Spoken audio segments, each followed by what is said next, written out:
Kita bermohon pada Allah semoga di hari ini kita diberkahi oleh Allah Subhanahu wa taala. Siap jadi penghuni surga?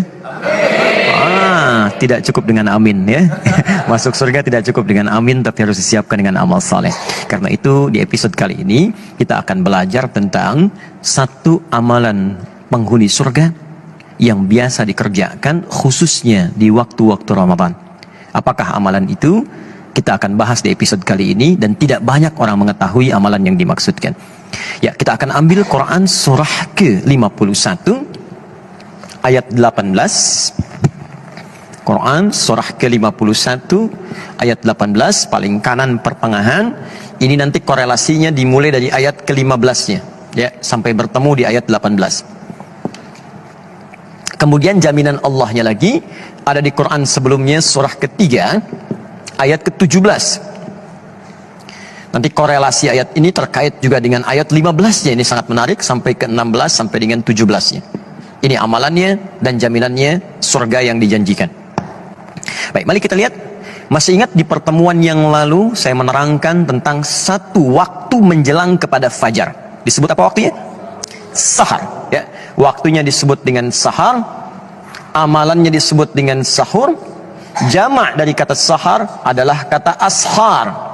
Waktu singkat menjelang fajar. Anda kerjakan amalan disebut dengan sahur. Saat Ramadan banyak diartikan sahur itu sekedar makan. Makan, tunggu fajar, tunaikan sholat, kadang-kadang selesai langsung istirahat. Padahal ada rumus dalam Al-Quran yang kalau rumusan ini dikerjakan kata Allah, maka itu penanda bahwa dia adalah, calon ahli surga yang sedang beraktivitas di bumi. Siapa mereka itu? Perhatikan Quran surah ke-51 ayat 18. Wabil ashari hum yastaghfirun. Ada orang-orang penghuni surga itu yang aktivitasnya saat di dunia di waktu sahar. Wabil ashari hum yastaghfirun. Mereka banyak beristighfar kepada Allah Subhanahu wa taala. Istighfar. Siapa mereka ini? Kembalikan ke ayat 15-nya. Innal muttaqina fi jannatin wa uyun. Ada orang-orang takwa yang akan masuk surga, surganya spesial. Jadi orang yang biasa istighfar di waktu sahar itu surganya spesial. Kata Allah, mereka akan tinggal di taman-taman surga. Akhidhina ma atahum rabbuhum. Keunggulan yang kedua, mereka akan langsung mendapatkan kenikmatan surga dari Allah tanpa perantara. Jadi bisa menatap Allah tanpa hijab.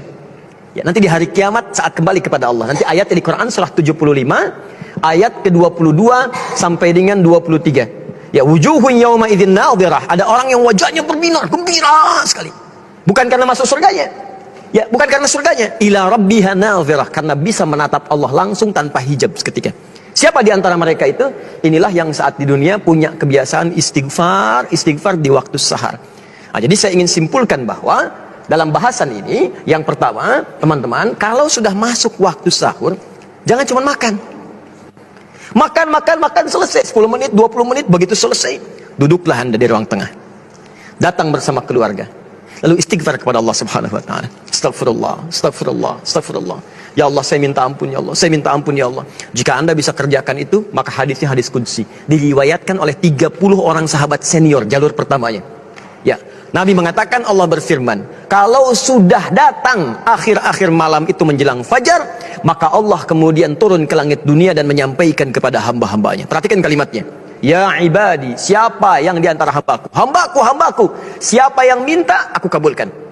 Siapa yang berdoa, aku jawab. Wa man istaghfara liya, dan siapa yang istighfar kepadaku, ghafartu lahu, maka aku ampuni semua dosa-dosanya. Kata para ulama, jika seorang sudah diampuni dosanya, maka semua yang dimintakan akan langsung dikabulkan oleh Allah tanpa harus minta lagi. Maka para ulama mengatakan, pilih yang ketiga untuk istighfar, maka semua akan Allah cukupkan dalam kehidupan kita.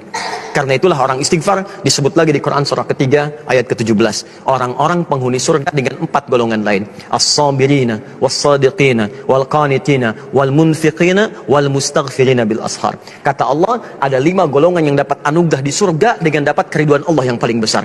Orang-orang sabar, orang-orang yang khusyuk dalam salat, orang-orang yang rajin bersedekah, dan orang-orang diantaranya yang senang berinfak, serta orang-orang yang beristighfar di waktu fajar.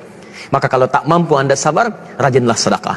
Tak mampu bersedekah, maka rajinlah Anda khusyuk dalam salat. Tak mampu khusyuk dalam salat sepenuhnya, maka istighfarlah. Mudah-mudahan dengan itu Anda mendapatkan surga yang dijanjikan, insya Allah.